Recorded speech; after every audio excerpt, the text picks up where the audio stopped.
देख रहे हैं एबी स्टार न्यूज। मैं हूं आपके साथ भावना त्रिपाठी। वक्त तो चला है हमारे खास बुलेटिन अपना उत्तर प्रदेश का। रुख करेंगे प्रदेश के तमाम बड़ी खबरों की ओर। मथुरा में गौ रक्षकों की शिकायत पर पुलिस का एक्शन देखने को मिला है। एक मुस्लिम युवक अपने घर में दिल्ली की युवती को झांसे में फंसाकर कैद कर लिया।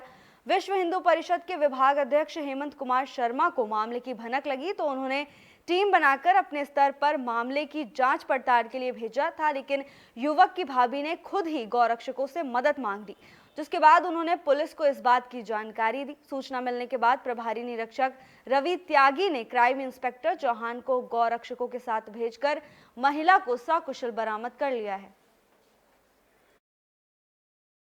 सबसे पहले सभी को जय श्री राम, वंदे मातरम। जी बिल्कुल आपने सही कहा है कि ये लव जिहाद का मामला आया, मगर ये लव जिहाद का नहीं है। एक्चुअली ऐसा है कि थाना कोतवाली क्षेत्र के अंतर्गत डी गेट भरतपुर गेट चौकी पड़ती है, वहां पे घिया मंडी एक क्षेत्र है। उस क्षेत्र में एक साबिर नाम का एक लड़का है जो दिल्ली के अंदर में फल फ्रूट की ढकेले लगाता है। वहां पर उसके संपर्क में एक हिंदू महिला है जिसकी तकरीबन उम्र जो है क्या 45 से 48 के बीच में दर्शाती जा रही है, और शादीशुदा वो महिला है। तो वो तकरीबन 8 दिन से अपने घर, जो घिया मंडी में इसका निज निवास है, वहां पर 8 दिन से उस महिला को अवैध रूप से यहाँ पे लेके आया था। बुलेटिन में आगे बढ़ेंगे बागपत की खबर के साथ, जहां 3 नकाबपोश युवकों ने दहशत फैलाने के लिए फायरिंग कर दी। मामला कोतवाली बड़ौद क्षेत्र के बावली रोड का है, जहां 3 नकाबपोश युवकों ने फायरिंग की, जिसकी तस्वीरें सीसीटीवी में कैद हो गई हैं। बीएसपी नेता मुकेश उपाध्याय के बेटे पर फायरिंग करने का आरोप लगा है।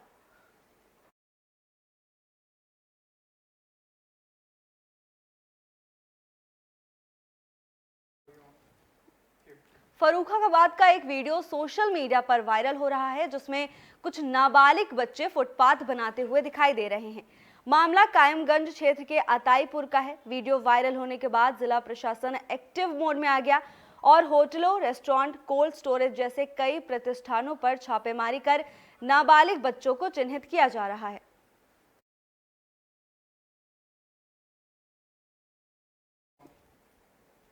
खबर फिरोजाबाद से है, जहां एक खेत में महिला का शव मिलने से इलाके में सनसनी फैल गई। मामला सिरसागंज क्षेत्र के अड़ियल स्कूल के पास का है, जहां आलू के खेत में महिला का शव मिला। जानकारी के मुताबिक पुलिस मौके पर पहुंची और शव को कब्जे में लेकर पोस्टमार्टम के लिए भेज दिया गया। अभी तक महिला की पहचान नहीं हो पाई है।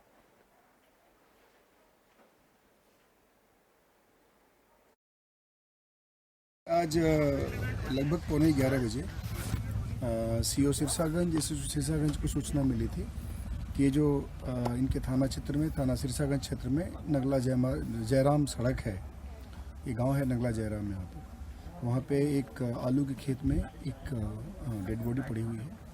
मौके पे सीओ सिरसागंज, एसएचओ सिरसागंज अपनी टीम के साथ है, फोरेंसिक की टीम यहाँ पे आई, और यहाँ पे एक महिला जिसकी उम्र लगभग 35-40 साल है, उनकी यहाँ पे बॉडी पड़ी हुई है। हम लोगों ने इसमें एफएसएल से जो एविडेंसेस हुआ।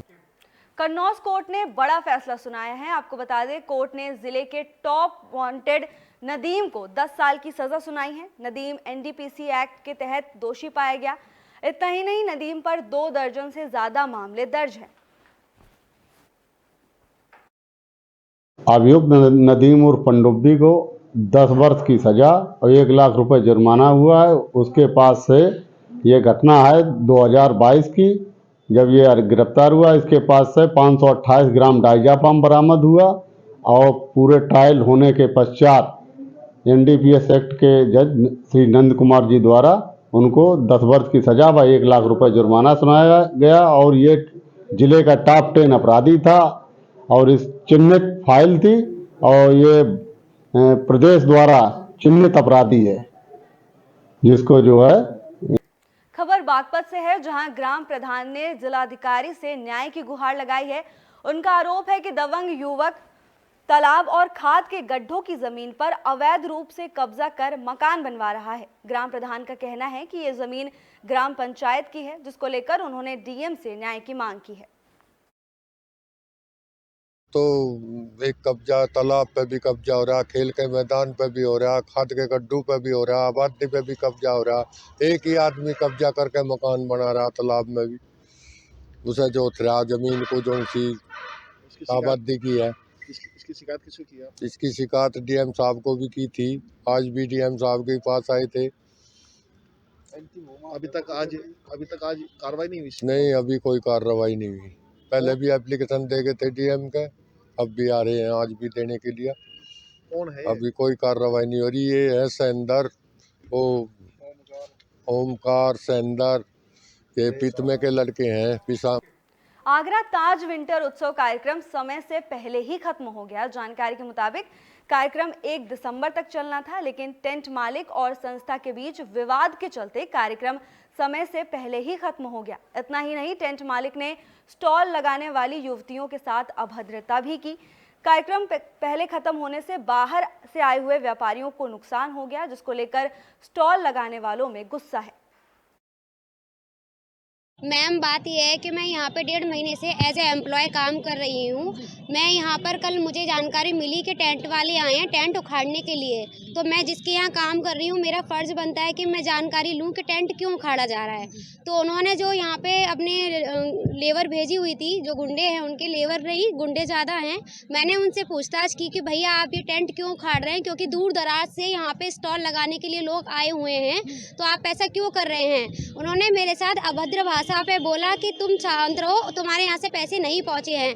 लेकिन हकीकत यह है कि 1.5 लाख रुपए इन टेंट वालों के पास पहुँच चुके हैं, लेकिन ये लोग बिल्कुल भी इस चीज़ को हामी भरने के लिए राजी नहीं है। मेरा नाम भूमिका तिवारी है। यहाँ पर ताज उत्सव करके एक प्रदर्शनी लगी थी जिसमें हम लोग पार्टिसिपेट कर रहे थे। हम लोगों 5 लोगों की टीम है और कल ये पूरा इवेंट ख़त्म हो चुका है। मतलब टेंट वालों ने जो हमारे साथ जो प्रॉब्लम क्रिएट करी गई है वो टेंट वालों ने करी है। सारे टेंट वगैरह सब कुछ उखाड़ के लेके चले गए हैं।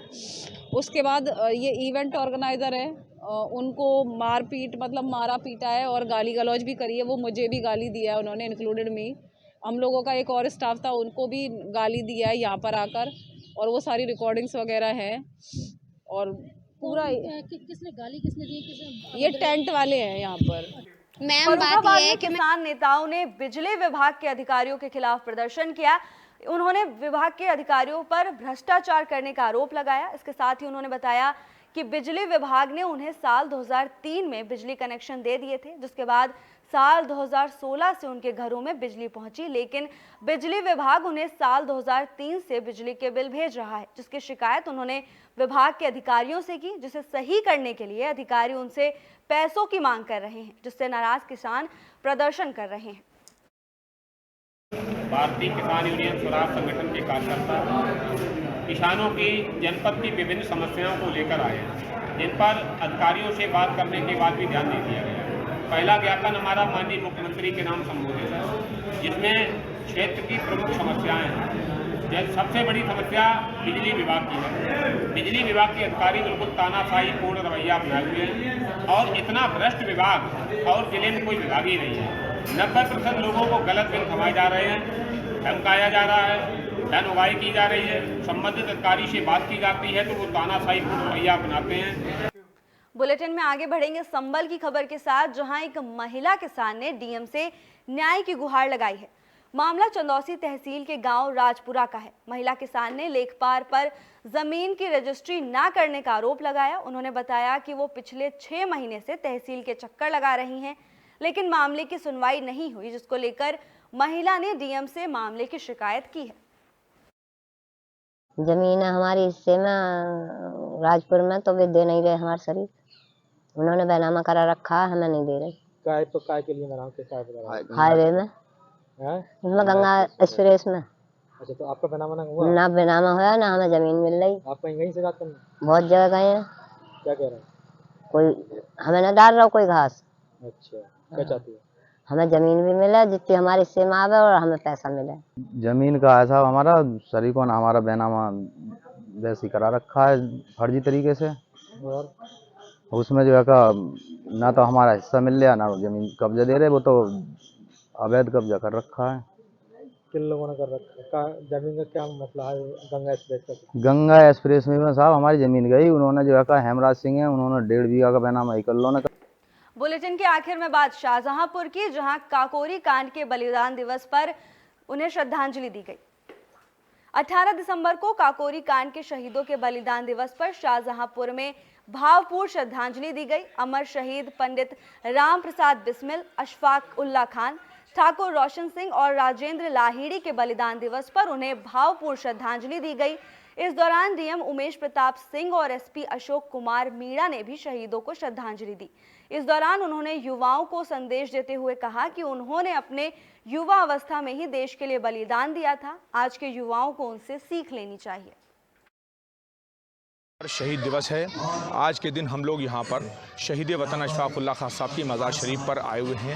हमारे साथ पूर्व मंत्री जनाब अवधेश वर्मा जी भी हैं और आज ये कार्यक्रम का हर साल कार्यक्रम का आयोजन होता है शहीदों के नाम पर, जिसमें आरिफ सिद्दीकी जो वरिष्ठ पत्रकार हैं वो इसके अध्यक्ष हैं। इनकी पूरी टीम शहीदों के नाम पर शहीद वतन अशफाक उल्ला खान साहब की मज़ार शरीफ पर चादरपोशी करवाकर उसके बाद एक कवि सम्मेलन होता है और उसमें हम लोग यहाँ पर मौजूद हैं और हमेशा से शहीदों की याद में कार्यक्रम आयोजित कराए जाते हैं और इस वक्त मैं यहाँ मौजूद हूँ। इस जिले से हैं और उनके लिए विशेष अवकाश भी आज 19 दिसंबर घोषित किया जाता है जिला प्रशासन द्वारा।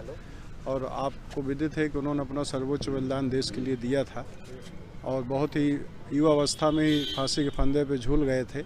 और आपके देखिए स्वतंत्रता आंदोलन के इतिहास में अगर इस चैप्टर को हटा दिया जाए तो ज़्यादा कुछ बचता नहीं। सबसे ज़्यादा सर्वोच्च बलिदान दिया है। इस यहाँ के जनपद वासियों के लिए गौरव की बात है और आने वाली नई पीढ़ी जो है उसको भी एक प्रेरणा देती है पूरे राष्ट्र में, पूरे देश में। पंडित राम प्रसाद बिस्मिल और अशफाक उल्ला खान और ठाकुर रोशन सिंह ने जिस तरह से अपने जीवन को न्यौछावर किया था, हमें आशा है कि नई पीढ़ी इससे कुछ ना कुछ सबक सीखेगी और ज़्यादा से ज़्यादा राष्ट्र के लिए, समाज के लिए काम करेगी। अपना उत्तर प्रदेश में फिलहाल के लिए बस इतना ही। जल्द हाजिर होंगे नई अपडेट के साथ। तब तक देखते रहिए एबी स्टार न्यूज़।